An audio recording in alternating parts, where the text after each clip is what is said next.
Este examen me lo han enviado los estudiantes del grado en Química de la Universidad de Sevilla y lo estamos resolviendo por apartados para intentar profundizar un poco en cada uno de ellos y así tener una idea general de cómo se resuelve cada parte.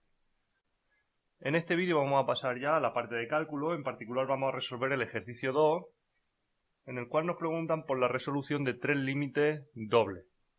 Los límites en R2 o en Rn en general tienen un poco de trampa. Tienen un poco de trampa porque nosotros disponemos de ciertas herramientas para demostrar que el límite no existe. Puede ser calcular los límites iterados y que sean distintos, puede ser aproximar el límite o calcular el límite aproximándonos al punto por distintas trayectorias rectas, parábolas, cúbicas, y que el límite sea distinto en dos trayectorias distintas. Puede ser haciendo un cambio a coordenadas polares y que ese límite no exista. Disponemos de muchas herramientas, como digo, para demostrar que un límite no existe.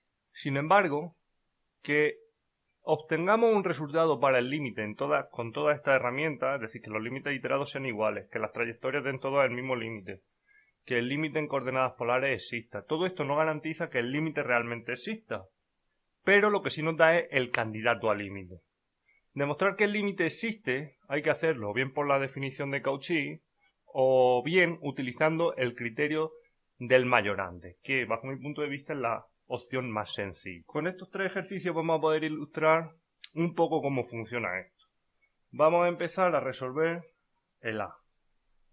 El 2A nos dice límite cuando x tiende a 0, 0 y la función es x cubo y cubo menos x cuadrado partido x cuadrado más y cuadrado. Lo más sencillo aquí es hacer un cambio a coordenadas polares.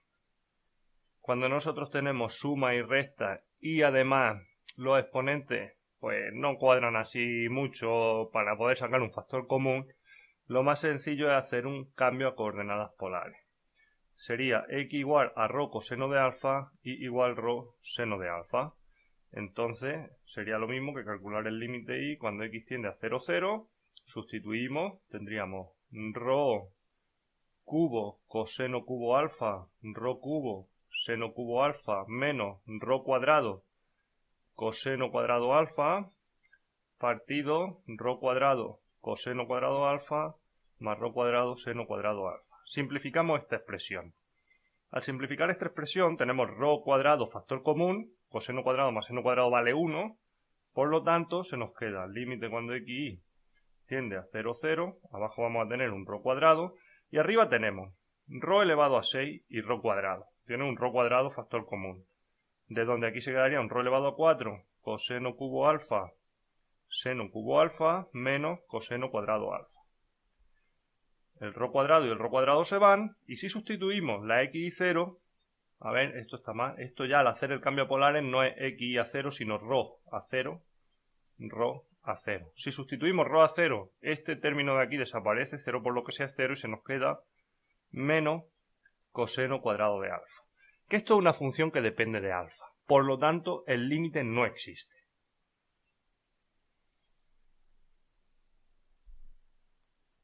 Vamos a pasar al apartado B. En el apartado B nos dan una función xy coseno x más y raíz cuadrada de x cuadrado más y cuadrado. Aquí vamos a tener una función que converge y una función acotada. Este es un ejercicio también bastante típico. Aquí lo primero que hacemos es intentar encontrar un candidato al límite. Podemos hacer los límites iterados. Límite cuando x tiende a 0 del límite cuando y tiende a 0 de la función tal cual, no la vuelvo a copiar. Límite cuando x tiende a 0, sustituimos la y por 0. Sería x por 0, 0 por coseno de x.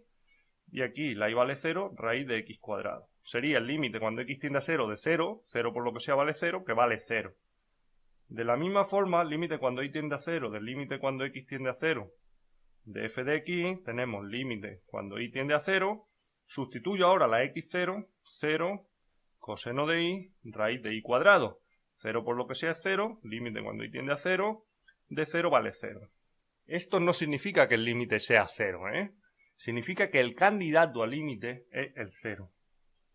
Pero no sabemos si es realmente o no el límite. Para ver si el límite, si 0 es realmente el límite, lo que vamos a hacer aquí es aplicar el criterio de la función mayorante. ¿Cómo se aplica esto? Volvemos a hacer un cambio a coordenadas polares. X igual rho coseno de alfa igual rho seno de alfa.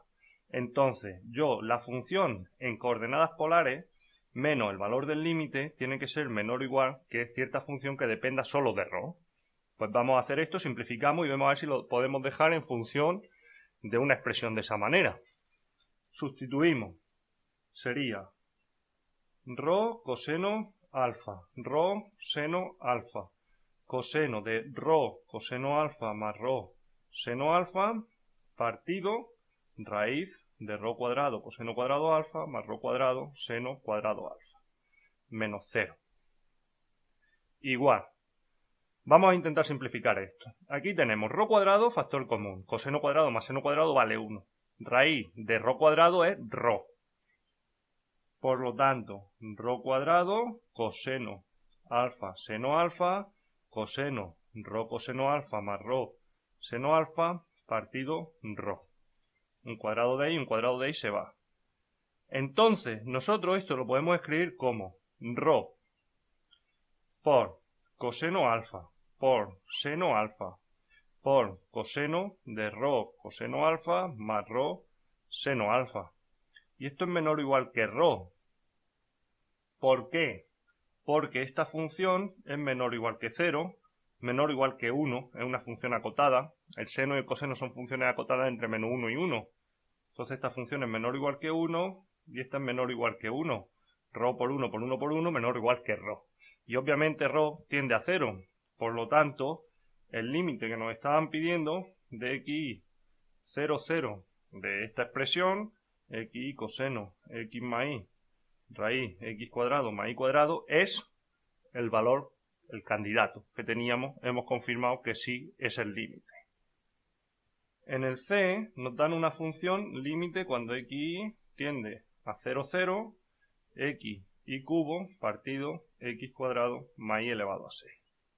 Aquí, cuando nosotros vemos que tenemos uno de los exponentes múltiplo de otro, la forma más sencilla de proceder y que funciona muchísimas veces es hacer un cambio a trayectoria. Lo que le falte a este para llegar a este, 2 por 3 son 6, entonces necesitaríamos un y cubo. Entonces nosotros haríamos límite cuando x sería en este caso la y tiende a 0 y la x la que vamos a poner como m y cubo, una cúbica. Entonces sustituyo la x por m y cubo, aquí tenemos m y cubo al cuadrado más y elevado a 6, saco factor común, límite cuando y tiende a 0, esto sería m y elevado a 6, aquí tenemos m cuadrado y elevado a 6 más y elevado a 6, ahora sí, sacamos factor común, m cuadrado más 1 y elevado a 6, y elevado a 6 se va y se queda m partido m cuadrado más 1. Por lo tanto, el límite este va a tener un resultado distinto en cada trayectoria, por lo tanto, no existe. Tendríamos el ejercicio resuelto ya y ya nos podemos hacer una idea de distintas herramientas que tenemos. Obviamente esto es mucho más amplio y nos podemos encontrar con muchísimas más situaciones. Pero estos son casos más o menos estándar. Una función de este tipo donde las trayectorias van a dar solución distinta, una función donde estamos multiplicando una función convergente y una acotada, que es cuando nos ponen un seno o un coseno, y una en la que al sacar factores la función ya no va a depender de rho. Por lo tanto, el límite no va a existir.